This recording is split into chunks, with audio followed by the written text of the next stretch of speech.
Hello and welcome students. In today's lecture, it's Nazia Begum here, your physics lecturer. Today we are going to discuss a very interesting topic, superconductivity. Before that, in our previous lectures, we have discussed about what is resistance, what is resistivity, and what is conductivity. To get a clear idea about that, you must have to see the previous lectures. When we were discussing about temperature dependence of resistance, so we found that the resistance varies with temperature differently for different materials. Okay, for superconductors, with increase in temperature, the resistivity decreases. Okay, in semiconductors. But for metals and alloys, with increase in temperature, resistivity also increases. Okay, this phenomena is very important to understand superconductivity. Okay, so now I am explaining you, listen it carefully. When the temperature of any metal or alloy is increased, we notice increase in the resistivity of that metal and alloy. Okay, so we have imagined that if with increase in temperature resistivity is increasing, so with decrease in temperature the resistivity should decrease also. So that means there should be one temperature at which the resistivity will become 0. Okay, and are you understanding this? With increase in temperature, the resistivity is increasing. So, with decrease in temperature, the resistivity should decrease.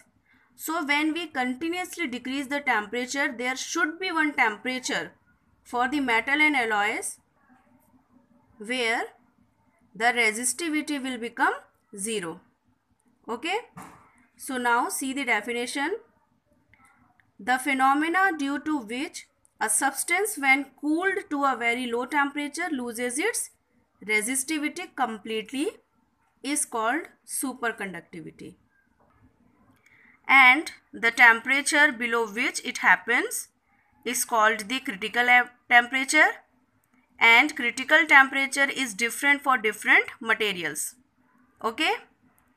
So the substance becomes superconductor when their temperature is decreases below the critical temperature of that substance.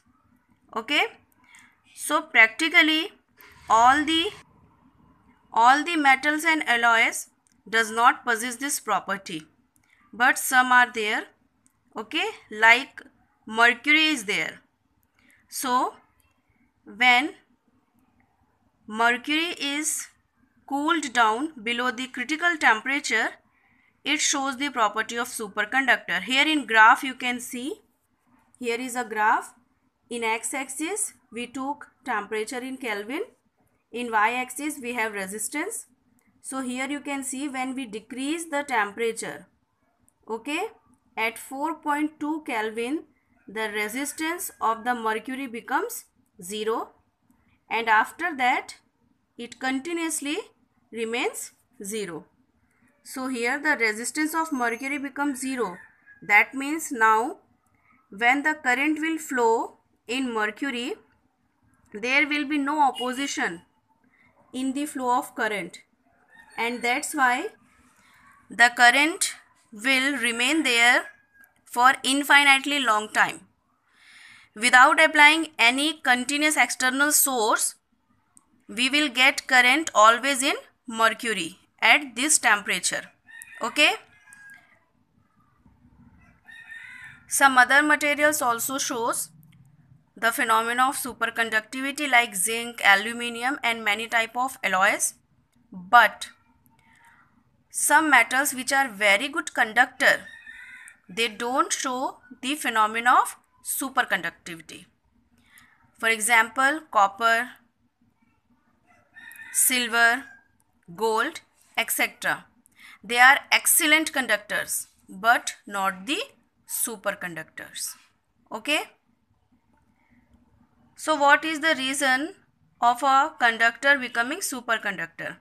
So students, we all know that in conductors the electrons remains in free state. Okay. And when they flow, they collide with other electrons and particles of conductors and loses their energy, so their speed decreases, and that's why the current flowing in the conductor also decreases. But in superconductor what happens, the drifting electrons, they are not independent, they are not free, but become mutually coherent and dependent and cooperative. So as a result what happen, vibrating ions cannot obstruct them and hence the resistivity becomes 0. Okay. So in normal conductors electrons are in free state. When they collide with vibrating ions they loses their energy.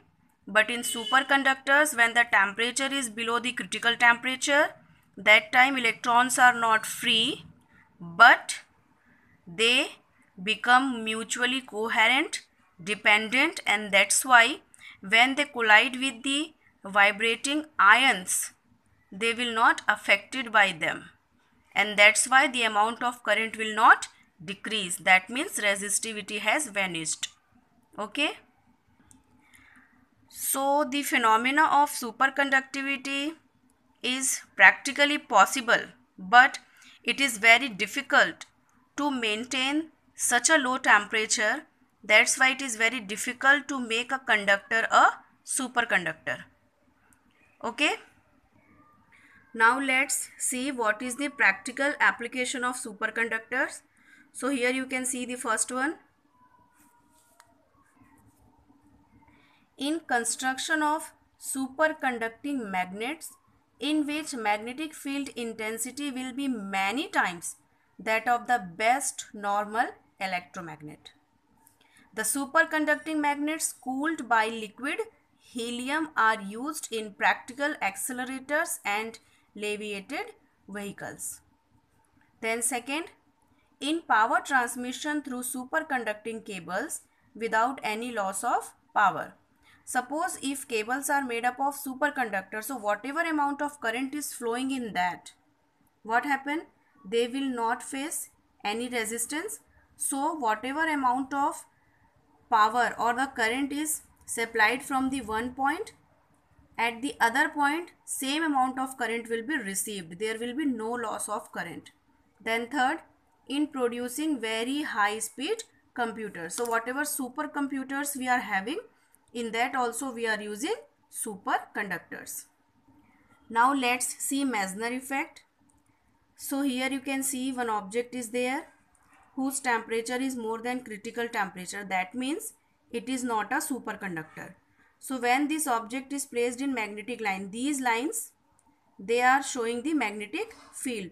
So when this conductor is placed in magnetic field lines are passing through that. Okay. But when the temperature of this conductor is below or less than critical temperature, that time this conductor will become superconductor. So here you can see this time now the magnetic field lines are not passing through it. They are not passing through it, but they deflect a little from the superconductor. So this effect is called Meissner effect. Okay. So what is Meissner effect? That the magnetic field lines does not cross the superconductor, but they change their path to avoid that, and this is called Meissner effect. This is it for part 1. Now let's see you all in part 2 of today's lecture.